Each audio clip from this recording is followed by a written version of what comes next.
Hai, saya Amrin Simanjuntak dan rekan saya. Cindy Butar-Butar. Di sini kami akan membahas 7 lapisan OSI.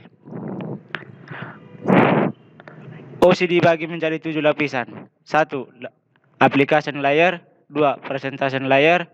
3. Session layer. 4. Transport layer. 5. Network layer. 6. Data link layer. 7. Physical layer.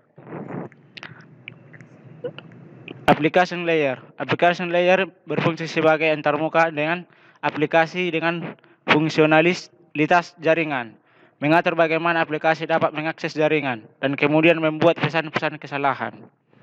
2. Presentation layer. Berfungsi untuk mentranslasikan data yang hendak ditransmisikan oleh aplikasi ke dalam format yang dapat ditransmisikan melalui jaringan. Protokol yang berada dalam level ini adalah perangkat lunak direktor atau direktur software. 3. Session layer. Berfungsi mendefinisikan bagaimana koneksi dapat dibuat, dipelihara atau dihancurkan. Di layer ini juga dilakukan resolusi nama. Lapisan layer ini bertanggung jawab menentukan bagaimana dua terminal menjaga, memelihara, dan mengatur koneksi. 4. Transfer layer. Berfungsi untuk memecah data ke dalam paket-paket data serta memberikan nomor urut ke paket-paket tersebut sehingga dapat disusun kembali pada sisi tujuan setelah diterima. Lapisan ini bertanggung jawab membagi data menjadi segmen dan menyediakan pengamanan error.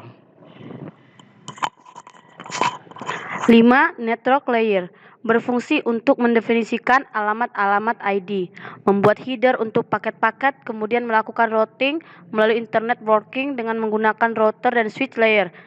3 layer ini harus bertanggung jawab dalam menentukan alamat sebuah jaringan, menentukan rute jaringan yang akan diambil, menjaga antrian trafik di dalam jaringan. Data link layer. Berfungsi untuk menentukan bagaimana bit-bit data dikelompokkan menjadi format yang sering disebut frame. Di layer kedua di OSI ini terjadi koreksi kesalahan, flow control, penyelamatan hardware atau yang disebut MAC address, dan menentukan bagaimana perangkat-perangkat jaringan atau hardware jaringan seperti hub, bridge, and repeater. Physical layer. Lapisan fisik adalah lapisan paling bawah di OSI layer.